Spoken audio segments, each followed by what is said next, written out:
친구들 안녕. 좋습니다. 17번째 시간 수나라 들어가 보도록 하겠습니다. 그래서 오늘은 수나라가 어떻게 건국됐고 어떤 특징이 있고 어떻게 멸망했는지 알아보도록 하겠습니다. 당나라는 다음 시간에 공부할게요. 자, 그래서 우리가 하, 상주, 춘추전국, 그 다음에 진한, 그리고 위진남북지를 거쳐서 수나라 오늘 공부를 하고 있습니다. 중국 왕조의 순서는 여러분들이 항상 구구단 외우듯이 조금 외워주는 게 좋을 것 같아요. 그래서 여러분들 반드시 잘 기억을 해주시기 바랍니다. 그래서 지난 시간에 공부했던 위진남북조 시대를 끝끝내 통일하는 게 수나라였다. 아니 수나라가 300년, 350년 넘는 위진남북조를 끝내고 중국을 통일했어요. 그 부분에 있어서 대단하다고 얘기를 할 수 있습니다. 왜냐면은 이게 뭐 짧게 분열된 시기가 아니잖아요. 300 몇 년 동안. 그러니까 지금 어떻게 보면 중국이 이렇게 거대합니다. 지금 2024년의 중국은. 그런데 이게 이 사람들이 자기들이 하나의 중국이라고 주장을 하고 있어요. 어, 만약에 위진 남북조 시대 때는 다양한 민족들이 들어왔잖아요. 그 민족들이 중국에서 다양한 국가들을 세웠고요. 그 상황이 만약에 계속 쭉 유지가 되었다. 누군가가 중국을 다시 하나로 통일해주지 못했다면 지금 중국도 하나의 중국이 되지 못했을 수도 있어요. 그런데 수나라가 그 여러 민족들, 여러 국가들을 다 한 번에 통일을 하는 통일 제국을 세웠다는 점이 중국 역사의 의미로 봤을 때는 상당한 의의가 있다. 우리가 이야기를 이렇게 할 수 있겠네요.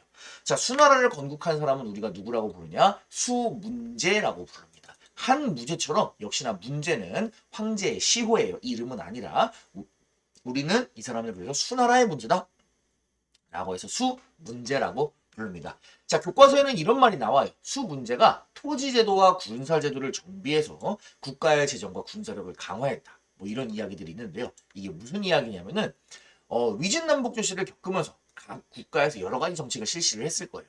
그때 실시된 여러 국가에 있었던 제도들을 활용을 했습니다. 그래서 여러 가지 통치 제도를 마련을 했다. 그래서 나라를 잘 다스렸다. 뭐 이런 이야기예요.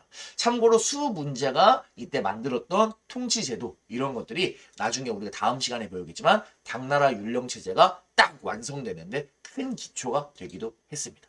그래서 쉽게 얘기하면 그냥 수 문제 중국을 통일했는데 정치를 되게 잘했더라 뭐 이렇게 생각하면 좋을 것 같아요.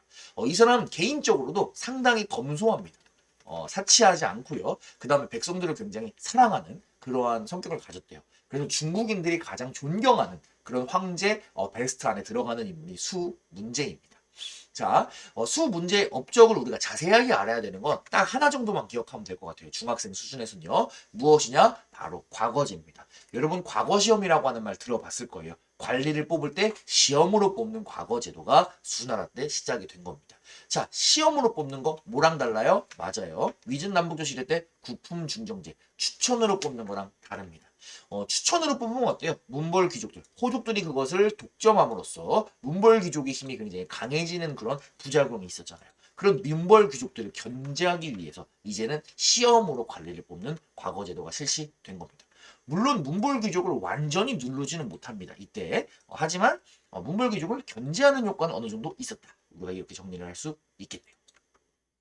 자, 이렇게 정치를 잘했던 수문제. 하지만 수문제에게도 문제가 있었습니다. 수문제의 문제는 무엇이었냐? 바로 수문제의 둘째 아들이었던 황제 수양제입니다.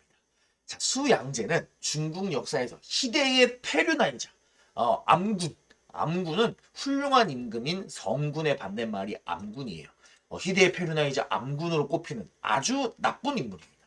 자, 이 사람은 어떤 에피소드를 갖고 있냐? 이 사람은 둘째 아들이에요. 그렇기 때문에 원래는 황제가 될 수 없습니다. 후계자가 아니에요. 그런데 자기의 형을 쫓아내고 아버지랑 어머니한테 형을 계속 모함합니다. 그리고 뒤에서 약간 나쁜 작전을 사용을 해가지고 형을 쫓아내요. 그리고 자기가 후계자의 자리에 오릅니다. 그리고 아버지가 죽을 때쯤 돼서 아버지가 수양제에게 황제의 자리를 물려주려고 하는 것을 후회해요. 후계자 바꾼 걸 후회합니다. 그래서 첫째 아들에게 다시 쫓겨난 첫째 아들을 불러내가지고 황제를 물려주려고 하는데 그 소식을 알게 되냐 어떻게 하냐 수양제가 자기의 아버지를 직접 죽입니다. 그리고 황제의 자리에 오르는 사람이에요. 자, 황제의 자리에 오르고 나서는 자기 아버지랑은 성격이 완전 달라요. 이 사람 여색을 밝힌 걸로 유명합니다. 여색을 밝혔다라는 표현은 역사에서 어떨 때 사용을 하냐? 어떠한 남성이 어떠한 권력을 가진 사람이 여자를 굉장히 좋아할 때 그냥 여자를 좋아하는 게 여자를 좋아할 수 있죠. 근데 여자를 그냥 단순히 좋아하는 게 아니라 너무 좋아해요. 그래서 중요한 일들보다 여성과 뭐 데이트하고 사랑을 나누고 그런 성적인 행위를 하고 그런 것들에 막 너무 집중하는 그런 어떤 게 중요한 건지 그 순서가 안 서 있는 그런 사람들을 이제 역사에서 여색을 밝힌다라고 표현을 하는데 아주 그거의 대표적인 사람입니다. 그 다음에 아버지와 딸에게 사치스러워요. 그래서 국고를 탕진합니다. 아버지가 모아놓은 나라의 창고에 있는 돈들을 막 펑펑펑펑펑 써버리는 거예요. 그 다음에 백성들이 힘들게 계속해서 토목공사 이런 것들을 실시를 합니다. 여러분들 중국의 토목공사 하면 가장 먼저 기억나는 게 뭐예요? 진시황의 만리장성이죠. 수양주도 마찬가지예요. 자, 진시황이 세웠던 만리장성 이때 대규모로 보수공사 들어갑니다. 당연히 엄청난 대규모 토목공사가 일어나니까 백성들의 삶은 어려워졌겠죠. 자, 만리장성 이외에 수양제의 대규모 토목공사하면 가장 먼저 우리가 기억해야 될 것, 수나라의 가장 핵심 무엇이냐? 대운하입니다. 자, 운하라고 하는 것은 뭐냐? 사람이나 물건을 운반하기 위해서 인공적으로 만든 하천이에요. 자, 무슨 말이냐? 우리가 지금은 교통이 워낙 발달되어 있기 때문에 뭐 물건이나 사람을 날릴 때 육지에서 도로로 자동차로 움직인다라고 하는 게 너무나 당연하게 머릿속에 깔려 있지만 사실 그렇게 된 지가 얼마 안 됐습니다. 옛날에는 육지의 교통이 뭐 땅도 울퉁불퉁하고요. 도로도 닦여 있지 않고요. 자동차도 없어요. 사람이 끌거나 동물이 끌어야 되잖아요. 그렇기 때문에 옛날에는 물건이나 사람을 운반할 때 배로 움직이는 것이 가장 편했습니다. 지금도 우리가 국가와 국가 간의 그런 무역을 하거나 할 때는 땅으로 무역하는 것이 아니라 배로 무역을 하죠. 배로 수없이 많은, 배로 한 번에 막 수천, 수백 톤의 물건들을 옮기잖아요. 그것처럼 배로 물건을 날리는 게 가장 좋습니다. 효율적이에요. 그런데 배의 가장 큰 단점이 뭡니까? 배는 땅으로는 못 가잖아요. 그래서 땅에 배가 다닐 수 있게 하기 위해서 인공적인 강을 파는 것을 우리가 뭐라 그런다? 운하라고 얘기를 하는 거예요. 근데 그 운하를 엄청나게 크게 만들었다. 그래서 대운하라고 부릅니다. 얼마나 크냐고요? 2,700km래요. 서울에서 부산이 한 400km 됩니다. 어마어마하죠. 자, 수양제 아이디어는 이랬어요. 자, 위진남북조 시대 때 이후에 창장강 이남에 강남지방의 경제가 미친 듯이 발달을 합니다. 그래서 이 강남지방의 경제가 발달해서 강남 지역의 쌀 이런 것들을 어떻게 한다? 자기가 위치하고 있는 정치 중심지 황허강 유역으로 끌고 오는 거예요. 근데 그냥 올 수 없으니까 뭐예요? 물길을 이용해서 배를 이용해서 올 수 있게 만드는 겁니다. 자, 그래서 강남쪽과 강북쪽을 연결하는 그런 목적을 위해서 건설했습니다. 수도와 강남만 연결한 게 아니에요. 저 북쪽에 가게 되면 지금의 베이징 지역이 있는데 여기는 군사 중심지입니다. 수나라가 북쪽 민족 혹은 고구려왕 전쟁을 할 때 군사 중심지예요. 자, 군사들이 이동하기 위해서는 뭐가 필요해요? 먹을 쌀 같은 게 필요하죠. 자, 그런 거 날리기 위해서 또 완전 북쪽과도 운하를 통해서 연결을 한 겁니다. 아이디어 자체는 굉장히 좋은 아이디어라고 할 수 있어요. 경제 중심지와 정치 중심지, 군사 중심지를 모두 연결하는 국가를 하나로 통합하는 정책이니까요. 하지만 문제가 뭐냐? 이거를 너무 강압적으로 추진을 합니다. 자, 6년 동안 500만 명 이상의 사람들이 쉴 새 없이 공사에 투입이 되었어요. 너무나 급하게 이것을 만듭니다. 그리고 공사 과정에서 수많은 사람들이 피해를 입고 죽겠지요. 실제로 수양제가 공사를 관리 감독하는 과정에서 마음에 안 들거나 하면은 공사가 제대로 이루어지지 않았다. 그러면은 그 지역을 담당하는 사람들, 뭐 관리 한두 명이 아니라 거기서 일하는 인부들까지 수천 수백 명을 뭐 한 번에 죽였다, 학살했다, 뭐 이런 기록까지 있을 정도예요.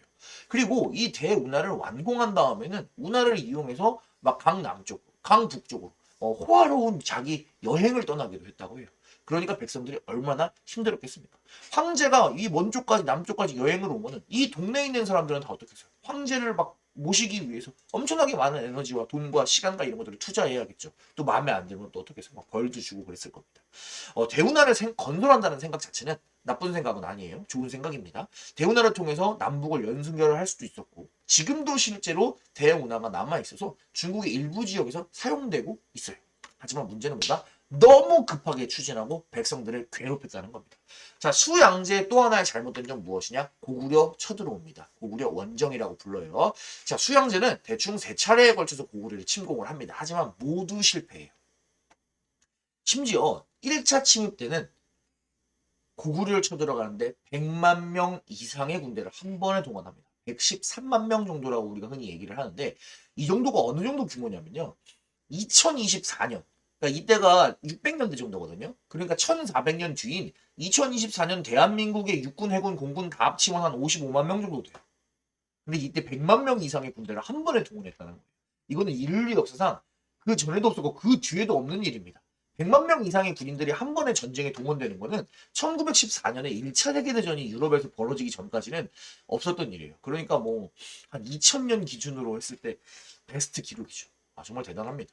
그런데 그 모든 침략들이 다 실패로 끝나요. 결국에 수나라는 수양제의 무리한 토목공사, 그 다음에 무리한 고구려 침입 이런 걸로 인해서 나라가 제대로 굴러가지 않게 되고 37년 만에 멸망을 하게 되었다. 이렇게 정리를 할 수 있겠습니다.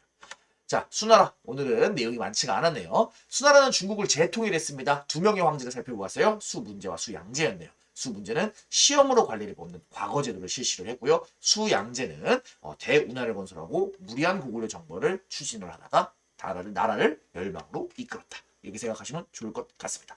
다음 시간이 조금 길어요. 그래서 오늘은 조금 짧네요. 자, 그럼 다음 시간 당나라에서 만납시다. 친구들. 안녕.